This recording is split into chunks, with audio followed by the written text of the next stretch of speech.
চিন্তা করলাম যে একটু বড় পরিসরে বললে হয়তো সুবিধা হবে বোঝার জন্য, এবং সেই হিসাবে আমি দেখলাম যে দক্ষিণ এশিয়ায় বা এই উপমহাদেশে শান্তির উপরে চর্চা, তত্ত্ব এবং চর্চা সেটা দেখা দরকার। এর কারণ হচ্ছে যে এই উপমহাদেশকে ভেঙে ভেঙে কথা বলা খুবই ডিফিকাল্ট, কারণ জনগণ ওতপ্রোতভাবে জড়িত, ধর্মের দিক থেকে, সংস্কৃতির দিক থেকে, খাওয়ার দিক থেকে। আমি যদি বিরিয়ানি বলি তাহলে বিরিয়ানিতে ওটা লখনৌতে পাওয়া যাচ্ছে, বিরিয়ানি লাহোরে পাওয়া যাচ্ছে, আবার ঢাকার বিরিয়ানি যদি আমরা মনে করি যে ঢাকার বিরিয়ানি, বিশেষ করে ফখরুদ্দিন বিরিয়ানি সবচেয়ে ভালো বিরিয়ানি। তো খাওয়ার ব্যাপারেও দক্ষিণ এশিয়ার মধ্যে মিল আছে। তারপরে গানের দিক থেকে, বিশেষ করে গানের দিয়ে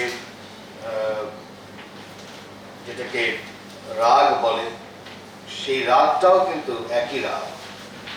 লাহোরে যেই রাগ, কলম্বোতে সেই টিউনটা একই রাগের।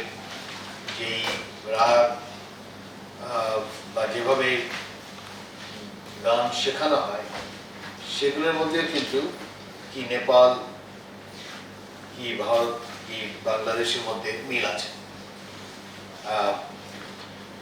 তো শান্তির দিক থেকেও বড় ধরনের কন্ট্রিবিউশন আছে দক্ষিণ এশিয়ায় যারা মনীষী ছিলেন।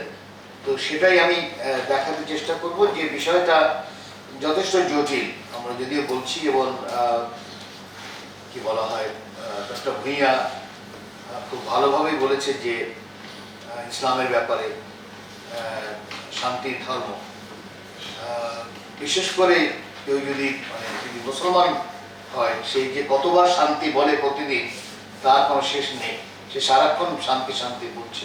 কারণ আমরা যখন সালাম দিচ্ছি, আসসালামু আলাইকুম, ওটা যদি আমি ইংরেজিতে বা বাংলায় করি বা বাংলায় যদি বলি, মূল শব্দের মিনিংটা হলো তোমার উপর শান্তি বর্ষিত হোক। তো সারাক্ষণ ধরে বলছি কিন্তু শান্তি, তারপরেও শান্তি হচ্ছে না, এবং ওটারও এক ধরনের পরিবর্তন হয়ে গেছে।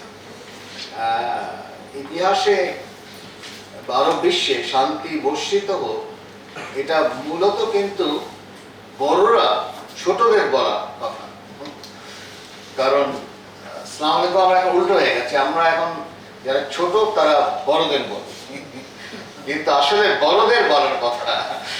কারণ এটা যদি আমি বাংলায় বলি, এখন আমি আমার বাবাকে যদি বলি দেখার সাথে যে তোমার প্রতি শান্তি বর্ষিত, বাবা দেবে একটা মায়ের, কি বলছিস, এটা উল্টো হয়ে গেছে, কিছু করার নেই। এখন ছোটরা বড়দের বলে, কিন্তু মূল এটা হলো যে বড়রা বলবে তোমার উপর শান্তি বর্ষিত, তখন ছোটরা বলবে যে হ্যাঁ আচ্ছা ঠিক আছে, তোমার উপরেও হোক। কিন্তু এটা উল্টো উল্টো হয়ে গেছে এখন। কিন্তু যতবার শান্তি বলছে, সালাম দিচ্ছে, এটা খুব ইতিহাসে এই ধরনের কমিউনিটি পাওয়া যায় না যে সারাক্ষণ ধরে শান্তির সালাম আলাইকুম দিয়ে যাচ্ছে, সালাম আলাইকুম দিয়ে যাচ্ছে, তাই না? প্রতিদিন একটা মুসলমান বা মুসলমান দেশে যারা থাকে তারা কতবার যে, আর যদি আমি শিক্ষক হই তাহলে তো আমি ছাত্রদের সারাক্ষণ সালাম শান্তি শান্তি পেয়ে যাচ্ছি।